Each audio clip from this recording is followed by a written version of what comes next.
नमस्कार दोस्तों। आज एक बहुत ही ख़ास मुद्दा है जिस पर हम बात करने वाले हैं और ये ऐसा विषय है जिस पर बॉलीवुड की नज़रें पिछले साल दिसंबर से लगी हुई थी कि ये जो केस गया है कोर्ट में, उस पर क्या फ़ैसला आएगा, कोर्ट इस मामले को किस तरह से देखेगी और क्या फ़ैसला देगी। और मामला ये था कि रिव्यूअर्स पर बैन लगाया जाए। जो लोग फ़िल्मों का रिव्यू करते हैं और ख़ास तौर पर सोशल मीडिया में, यूट्यूब पर, एक्स पर, फ़ेसबुक पर, इंस्टाग्राम पर, ऐसे जो प्लेटफ़ॉर्म हैं, इन प्लेटफ़ॉर्म्स पर फ़िल्मों के जो रिव्यू होते हैं, इधर फ़िल्म रिलीज़ हुई और उधर धड़धड़ाते हुए लोग अपनी राय देने लगते हैं, रिव्यू करने लगते हैं। तो अदालत में ये मामला पहुँचा था कि इस पर बैन लगना चाहिए, लोग अपनी बात ना लिखें। मामला क्या था मैं आपको बताता हूँ। मामला ये था कि Tamil film active producers association has filed a writ petition in the Madras High Court seeking a direction to the center as well as the state government to ban review of movies for 3 days from the date of their theatrical release on social media platforms such as YouTube, Facebook, Instagram and x. तो ये खबरें आई थी कि भाई Tamil film active producers association जो था, तमिल फिल्मों के निर्माताओं का ये एसोसिएशन, इससे सिर्फ निर्माता नहीं, बहुत सारे तकनीकी लोग और तकनीकी संगठन भी इससे जुड़े हुए हैं। और ये लोग मांग कर रहे थे, इन्होंने मद्रास हाई कोर्ट में केस दायर किया था कि फिल्मों के रिव्यू पर कम से कम 3 दिन के लिए बैन लगना चाहिए। और उसमें भी खास तौर पर ये था कि ये बैन जो सोशल मीडिया है, इस पर लगना चाहिए। और इस एसोसिएशन ने कोर्ट में कहा था कि आप केंद्र सरकार को और राज्य सरकारों को भी अलग-अलग ये आदेश जारी करें कि वो इन रिव्यूज पर, सोशल मीडिया के रिव्यूज पर जो है वो बैन लगाए। लेकिन अब आज इसका फैसला आ गया। मतलब दिसंबर में ये केस जो है वो अदालत में पहुंचा था, मद्रास हाई कोर्ट में। और अब जो है जून जाते जाते ये फैसला आ गया है। और मद्रास हाई कोर्ट ने जो फैसला दिया है वो दरअसल चाहे कोई भी फिल्म इंडस्ट्री हो, उसके होश उड़ाने वाला है। क्योंकि बॉलीवुड भी इस पर नज़र रखे हुए था कि क्या कोर्ट फैसला देगी, क्योंकि ये फैसला आने के बाद ही उसको अपना अगला अगला कदम उठाना था। अब कोर्ट ने क्या कहा ये सुनिए। कोर्ट ने कहा है कि बैन लगाने का आदेश देना नेक्स्ट टू इम्पॉसिबल जैसी चीज है आज के ज़माने में। आज के सोशल मीडिया के ज़माने में लोगों से अपनी राय व्यक्त ना करने को कहना, उनसे कहना कि अगर आप एक फ़िल्म देख कर आए हैं तो उसका रिव्यू ना करें या 3 दिन तक इस फ़िल्म का रिव्यू ना करें, ये जो है अब संभव नहीं है, it is not possible. Court ने एकदम जो है बहुत साफ-साफ कहा और फिर ये भी कहा कि नेक्स्ट टू इम्पॉसिबल, मतलब ये असंभव के जैसी बात है कि आज आप किसी को ये कहें कि आप अपनी राय व्यक्त ना करें। और जस्टिस एन आनंद वेंकटेश हैं जिन्होंने ये फैसला दिया है। और इस फैसले में उन्होंने कई सारी बातें कही है जिन पर गौर करना चाहिए, फिल्म इंडस्ट्री को गौर करना चाहिए कि आखिर वो डिमांड क्या कर रहे हैं, वो आखिर कैसी चीज मांग रहे हैं, मतलब कोर्ट से चाहते क्या है, मतलब वो क्या चाहते हैं कि इस देश में जो दर्शक हैं सिनेमा के, वो अपनी आवाज जो है बिल्कुल बंद कर दें या सच ना कहें। क्योंकि असली समस्या जो थी इस एसोसिएशन को या बाकी तमाम फिल्म इंडस्ट्रीज को जो समस्या है वो ये है कि यार नेगेटिव कैंपेन चलते हैं, नेगेटिव बातें कही जाती है, अच्छी अच्छी बातें नहीं कही जाती है। तो क्या आप बहुत सिलेक्टिव होकर जो है रिव्यू चाहते हैं? मतलब एक तरह का ये था कि ये जो एसोसिएशंस हैं, वो रिलीज़ होने के बाद में 72 घंटे का कूलिंग ऑफ पीरियड माँग रहे थे। जिसे कूलिंग ऑफ कहा जाता है कि भाई थोड़ा मामला ठंडा होना चाहिए। और उसमें भी ख़ास बात ये, इस कूलिंग ऑफ पीरियड में आदमी नेगेटिव टिप्पणी ना करे। लेकिन अगर पॉजिटिव है तो भाई वो तुरंत कर दे, तुरंत पोस्ट कर दे, अच्छी बात। तो मतलब वही होता है कि मीठा-मीठा गप-गप और कड़वा-कड़वा थू-थू। तो इस तरह का आदेश वो चाह रहे थे। और कोर्ट ने जो है, न्यायाधीश ने जो है पूरी तरह से साफ कर दिया कि ये इस तरह का फैसला जो है बिल्कुल नहीं दिया जा सकता है। अब जो कोर्ट ने कहा है उसकी कुछ चीज़ें जो अदालत ने कहा है वो मैं आपको बताता हूँ। कोर्ट ने ये कहा है कि भाई अगर कोई व्यक्ति या कुछ लोग सिर्फ आपकी फ़िल्म की आलोचना भर कर रहे हैं, तो इसका ये मतलब नहीं है कि उनकी आलोचना से बाकी लोग जो हैं अपनी आँखें मूंद कर जो है उनको फ़ॉलो करने लगें।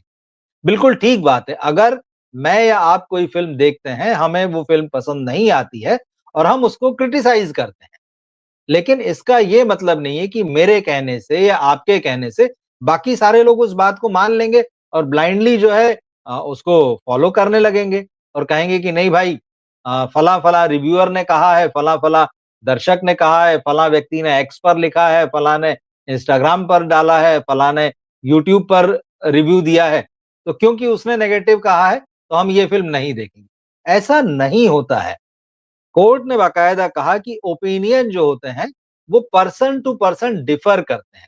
ये भी बात होती है भाई एक फ़िल्म अगर मैंने देखी, तो चलिए मुझे उसमें कोई चीज़ अच्छी लगी, कोई चीज़ अच्छी नहीं लगी। लेकिन ये हो सकता है कि वही फ़िल्म आप जब देखें, तो जो मुझे अच्छा नहीं लगा, वो आपको अच्छा लग जाएगा और जो मुझे अच्छा लगा, आप कहें कि भाई नहीं हमें तो ये पसंद ही नहीं आया। तो पर्सन टू पर्सन जो है थॉट्स जो है डिफर करते हैं। तो कोर्ट ने कहा कि भाई इस तरह से ये कहना कि क्रिटिसिज्म जो है वो पूरी तरह से बंद ही हो जाए, ये संभव नहीं है। एक और बात कोर्ट ने बहुत अच्छी कही कि आप तो चलिए सिनेमा तो वर्ल्ड वाइड रिलीज़ होता है। आप कह रहे हैं कि इंडिया में गवर्नमेंट उसको बैन कर दे 3 दिन के लिए रिव्यू को या स्टेट गवर्नमेंट भी ऐसा आदेश जारी कर दे। लेकिन वही फ़िल्म अगर विदेश में रिलीज़ होती है और वहाँ से रिव्यू आएगा, तब आप क्या करेंगे? ये तो नहीं हो सकता कि भाई इंडिया में इस फ़िल्म का रिव्यू बैन है, लेकिन अमेरिका में नहीं है। कोर्ट ने कहा अज़रबैजान से रिव्यू आ जाएगा तो आप क्या करेंगे? तो बिल्कुल साफ-साफ मामला है कि कोर्ट ने इस पूरे मामले को एक तरीके से सिरे से खारिज कर दिया है। और कोर्ट ने एक और चीज़ कही कि भाई आप फ़िल्म की बात कर रहे हैं कि लोग फ़िल्म की आलोचना करते हैं। सोशल मीडिया का ज़माना है, लोगों का ये फंडामेंटल राइट है, अभिव्यक्ति की आज़ादी जो है, ये उसका अधिकार है। तो वो अपने अधिकार का इस्तेमाल कर रहा है और कोर्ट ने कहा कि भाई लोग तो न्यायाधीशों पर भी सवाल उठाते हैं, न्यायालयों के फैसले पर भी सवाल उठाते हैं। तो इसका क्या मतलब है कि उनके बोलने के अधिकार को या उनके सोचने समझने के अधिकार को खत्म कर दिया जाए। तो इस तरह से कि ये बहुत ही तगड़ा झटका लगा है अदालत ने जिस तरह से फैसला दिया है। अब न्यायाधीश जो हैं उन्होंने इसमें कहा है the justice has the justice has made it clear that he can not restrict the opinions and reviews from flowing. बिल्कुल वो इस पर रोक नहीं लगा सकते हैं कि क्या लोगों के फ़िल्म के बारे में विचार आ रहे हैं, क्या रिव्यू आ रहे हैं। He mentioned that banning reviews whether they are good or bad is secondary, but it will violate the fundamental right of freedom of speech in its first place। मतलब ये तो बहुत दूर की बात है कि किसी के अच्छे रिव्यूज पर या बुरे रिव्यूज पर जो है बैन लगाया जाए, तो सेकेंडरी है। बेसिक तो है कि अगर ऐसा कुछ भी किया जाता है तो fundamental right of freedom of speech जो है ये उस पर कुठाराघात होगा। तो उन्होंने साफ-साफ कहा और जज ने एक और बात इंपॉर्टेंट कही। द जज also commented that if the producers are hoping only for positive reviews, then they should accept the reality and not seek something that is possible. तो अगर प्रोड्यूसर्स को ये लगता है, वो ये उम्मीद कर रहे हैं कि सिर्फ पॉजिटिव ही पॉजिटिव रिव्यू आएँ, तो उनको फिर हकीकत जो है, सच्चाई जो है उसको स्वीकार कर लेना चाहिए और कोई ऐसी चीज़ की डिमांड नहीं करना चाहिए जो कि इम्पॉसिबल है, जो कि पॉसिबल नहीं। और वाक़ई ये बहुत ही आश्चर्य की बात है, कोई भी फ़िल्म इंडस्ट्री हो।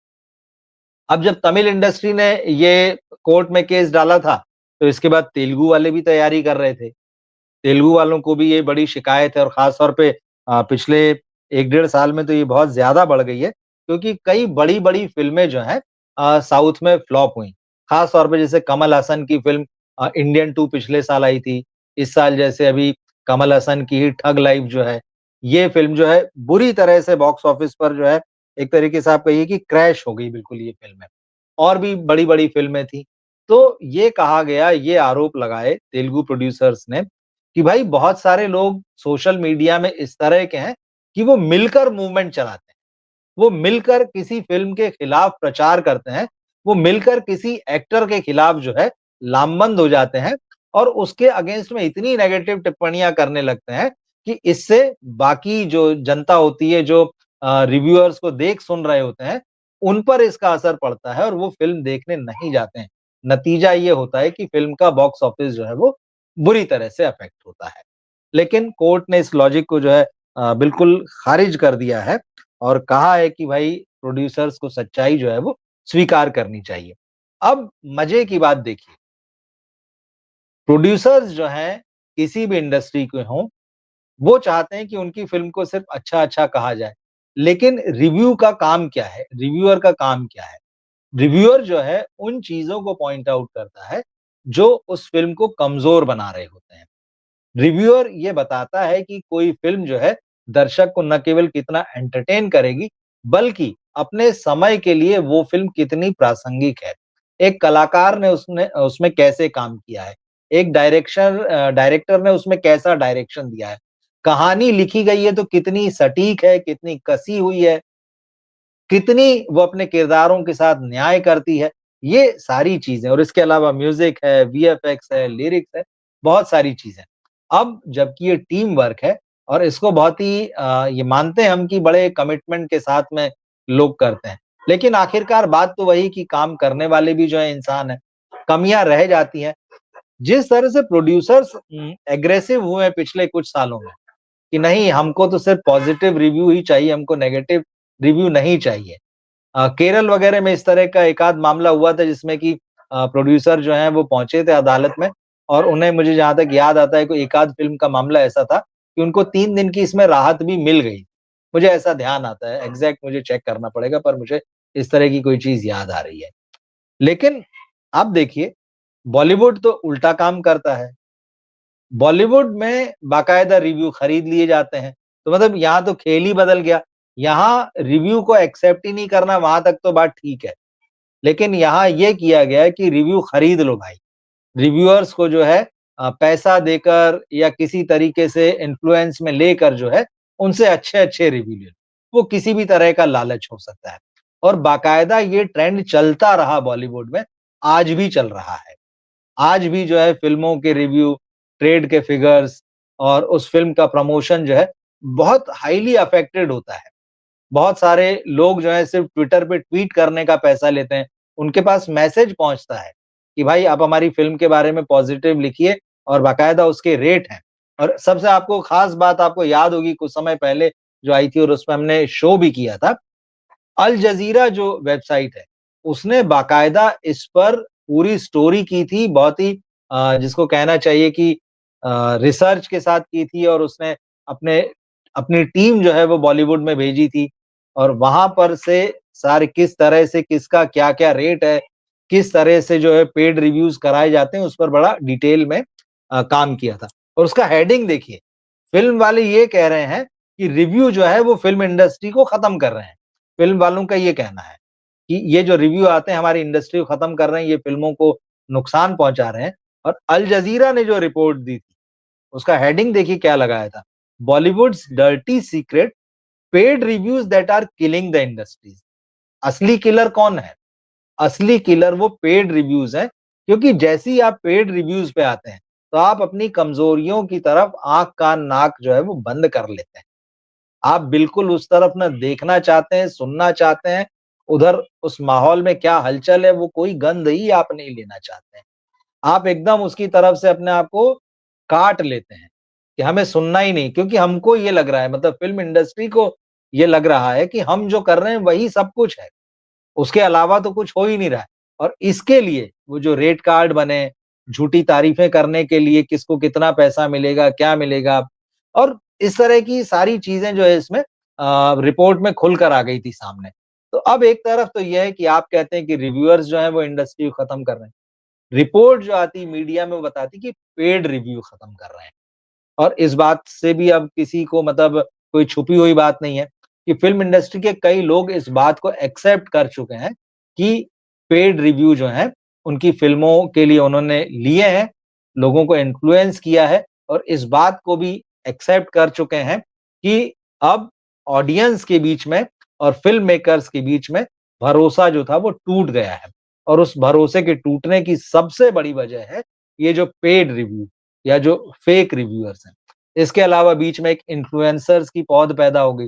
तो उसके साथ जो इनकी सौदेबाजी होती है कि ठीक है, आप हमारी फ़िल्म को अच्छा कहेंगे तो आप हमसे ये ले लीजिए, वो ले लीजिए, तो वो सारी डीलिंग जो है अलग तरह की चलती।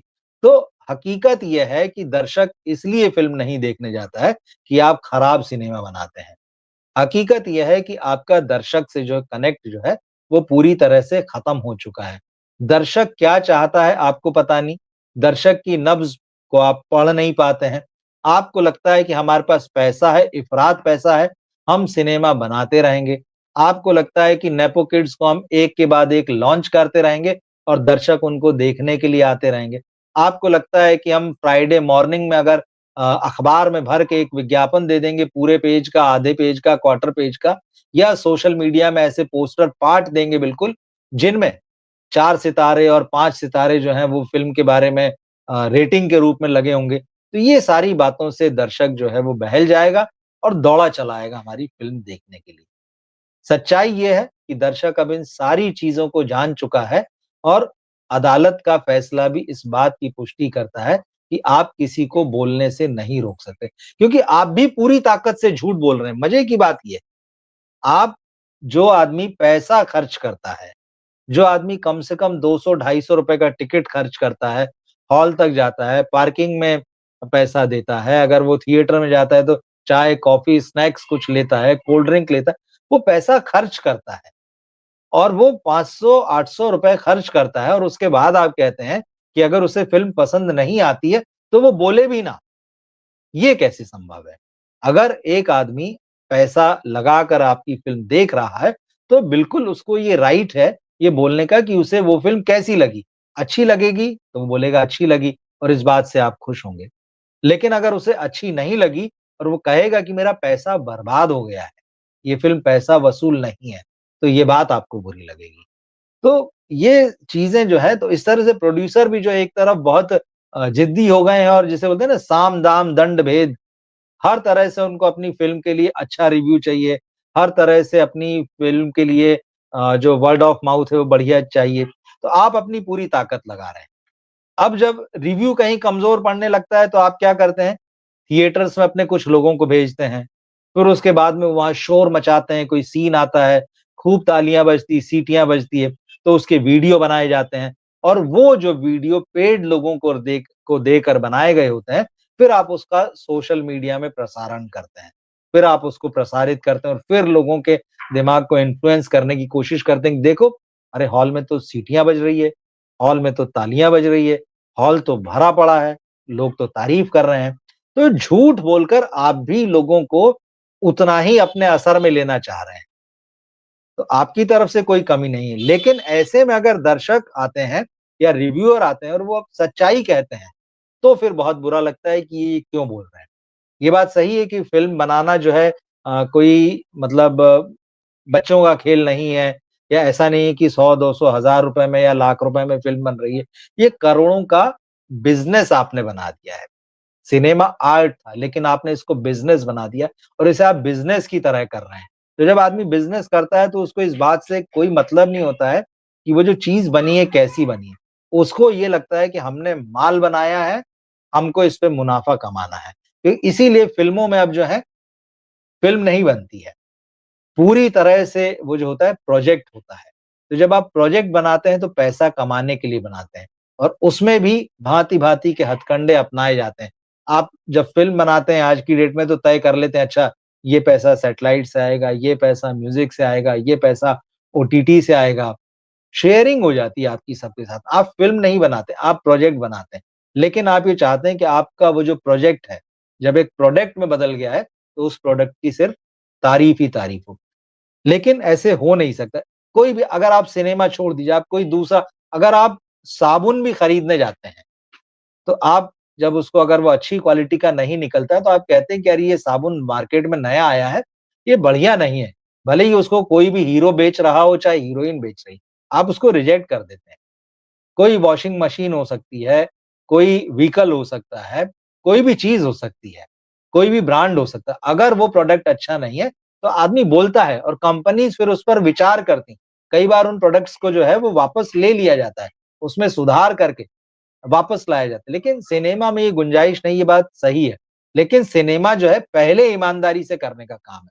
आप बाद में बेईमानी करें, आप बाद में झूठ बोलें, आप बाद में अपनी घटिया फ़िल्म को अच्छी बताएँ, आप उसके लिए पूरा ज़ोर लगा दें बाज़ार में, वो गलत है। बेहतर है कि आप उस पर पहले ईमानदारी से काम करें।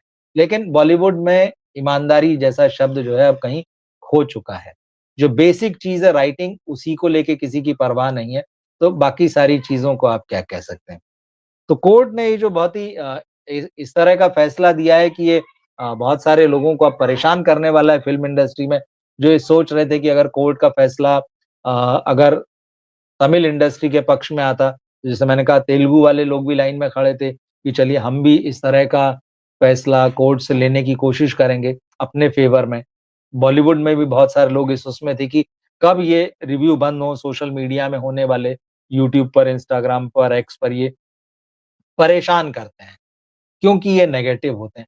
फिर होता है कि आप उल्टा आरोप लगाते हैं कि नहीं, नहीं वो तो लोग मिले हुए हैं, वो लोग तो नेगेटिव पब्लिसिटी कर रहे हैं। फ़िल्म इंडस्ट्री में खुद इस तरह के खेमे बने हुए हैं कि एक की जब फ़िल्म आती है, तो दूसरे का पीआर एक्टिव हो जाता है। नेगेटिव पब्लिसिटी फ़िल्म इंडस्ट्री में भी बहुत चलती है। एक की फ़िल्म आ रही, कैसे उसको नीचे खींचना है, कैसे उसको नीचे गिराना है। भाईचारा सिर्फ़ कहने का है, दिखावे का है। हकीकत ये है कि यहाँ भी अंदर-अंदर जो है, पूरी तरह से चीज़ें बटी हुई है और एक-दूसरे को नीचे गिराने का जो है काम बिल्कुल चलता है। एक बात बिल्कुल सही कि सोशल मीडिया जो है बहुत हद तक कहना चाहिए कि रुथलेस है, बहुत क्रूर है, मतलब लोग यहाँ जो है बहुत ब्लंटली बोलते हैं। लेकिन बात वही है कि जब वो पैसा खर्च करके आते हैं तो उनको अपनी राय रखने का हक है। और दूसरी तरफ जैसे मैंने कहा कि पेड रिव्यू जिनके पास पैसा है, तो वो पैसा फेंक कर जो है वो बढ़िया वाला तमाशा देखना चाहते हैं। वो चाहते हैं कि हम पब्लिक को गलत या प्रोडक्ट अपना बेचते रहें। उसको भुलावे में रखकर जो है धोखे से बुलाते रहें और पिछले कई सालों से ये सारी चीज़ें चल रही, मगर अब जो है पिछले 4 एक साल में जो है ये चीज़ बहुत तेज़ी से आई। वरना यही सोशल मीडिया था 2010 के आस-पास। फ़िल्म रिव्यू की तस्वीर हमेशा ये नहीं रही है, फ़िल्म रिव्यू जो है फ़िल्म इंडस्ट्री को हालाँकि शुरू से परेशान करते रहे हैं। जब से आप समझ लीजिए कि 30 और 40 का दशक है तब भी जो है अखबारों में छोटी-मोटी टिप्पणियाँ होती, तब रिव्यू जैसी बहुत चीज़ें नहीं होती थी। लेकिन जब 40s में मैगज़ीन्स आईं, पत्रिकाएँ निकली फ़िल्मों की, तब जो है धीरे-धीरे जो है रिव्यू लिखे जाने लगे। हालाँकि पहले होता था सिर्फ़ कहानी के बारे में बात की, फिर उसके बाद में थोड़ा बहुत ये हुआ कि उसके सामाजिक संदर्भ क्या हैं, ये चीज़ें रिव्यू में आई। फिर रिव्यू थोड़े से और इन डेप्थ हुए, उसके बाद में उसके सोशल रिलेवेंस के साथ में उसके टेक्निकल एस्पेक्ट पे भी बात होने लगी, एक्टर के, एक्ट्रेसेस के काम पर बात होने लगी, बढ़ता चला गया धीरे-धीरे। और फिर जब मैगज़ीन्स के बाद में टीवी का दौर आया, रेडियो आया, टीवी आया, तो रिव्यू का स्वरूप वहाँ पे बदला, तो जब वहाँ बदला तो थोड़ा अखबारों और पत्रिकाओं में बदला। रिव्यू तेज़ हो गए, पहले ये होता था कि फ्राइडे को भले ही फ़िल्म रिलीज़ हो, लेकिन मुझे याद है जब मैंने भी रिव्यू शुरू किए थे फ़िल्मों के लिखना अमर उजाला में था मैं, तो होता ये था कि फ़िल्म फ्राइडे को होती थी और रिव्यू संडे को छपता था। तो एक तसल्ली रहती थी और फ़िल्म वालों के लिए भी था कि चलो ठीक है आने में 2-3 दिन तो कम से कम लोगों को कुछ पता नहीं चलता है कि फ़िल्म कैसी है। संडे को रिव्यू आएगा तो मतलब फ्राइडे आपके लिए आराम से होता था, सैटरडे होता था, संडे भी कोई अखबार पढ़ता है, कोई नहीं पढ़ता है। आज की तरह पहले मीडिया नहीं था और हर चीज़ जो एकदम आपके दरवाज़े पर या आपके मोबाइल में, आपके पॉकेट में नहीं आ जाती थी। तो संडे तक बहुत सेफ होता था, संडे को रिव्यू आने के बाद में अगर फ़िल्म कमज़ोर है तो धीरे-धीरे फिर वो नीचे जाती थी। लेकिन टीवी का दौर जब आया तो फिर ये हुआ कि जब लाइव टेलीकास्ट होने लगे, तो रिव्यू जो है वो हॉल के बाहर से होने लगा। जब वो चीज़ होने लगी, तो फिर अखबारों पे भी उसका असर पड़ा कि यार ये तो रिव्यू तुरंत आ जाता है, तो आप भी उसी दिन लिखिए।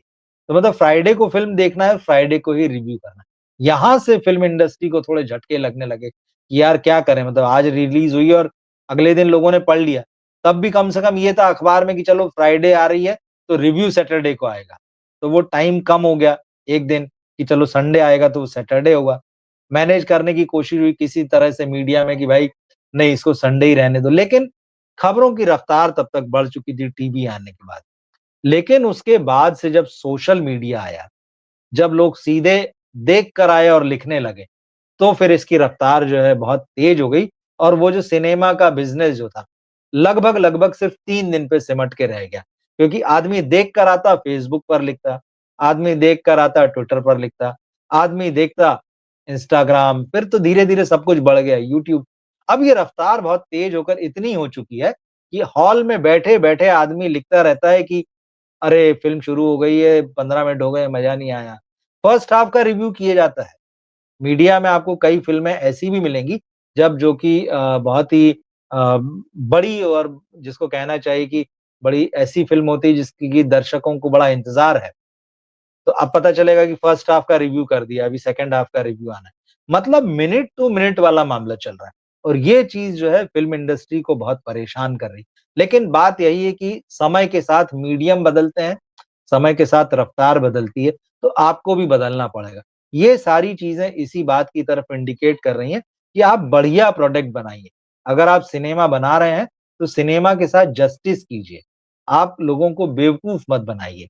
तो कोशिश ज़रूर की है अदालत में जाकर कि भाई इस तरह का बैन लगना चाहिए, लोगों को रिव्यू करने से रोकना चाहिए।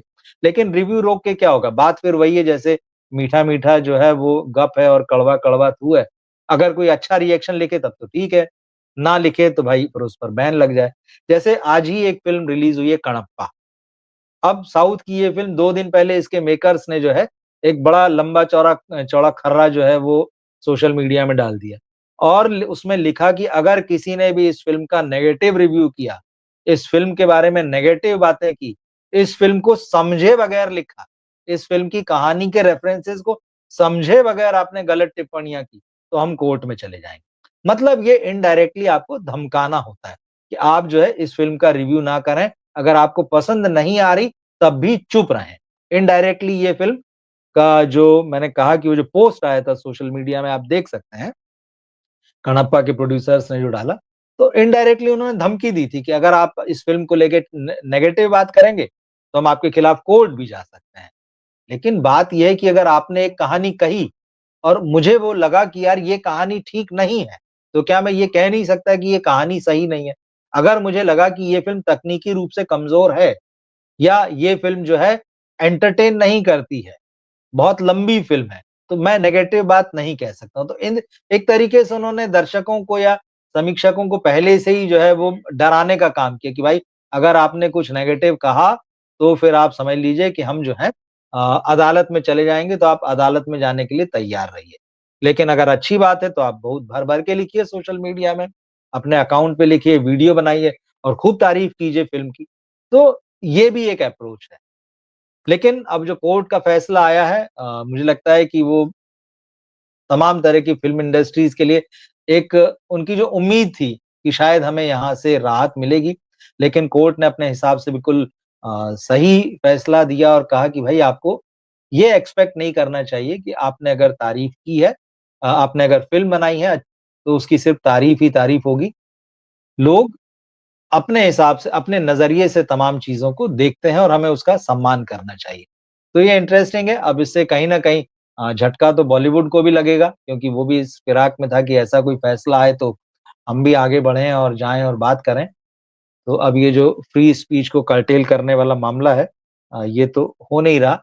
लेकिन अब देखना ये भी है कि बॉलीवुड आखिर उस रास्ते पर कितना और आगे बढ़ेगा, पेड रिव्यू वाले मामले। क्योंकि हर चीज़ को वो पैसे से या अपने इन्फ्लुएंस से जो है कहीं न कहीं प्रभावित करने की कोशिश करता है और उसकी ये कोशिशें जो है अभी तक बंद नहीं हुई है।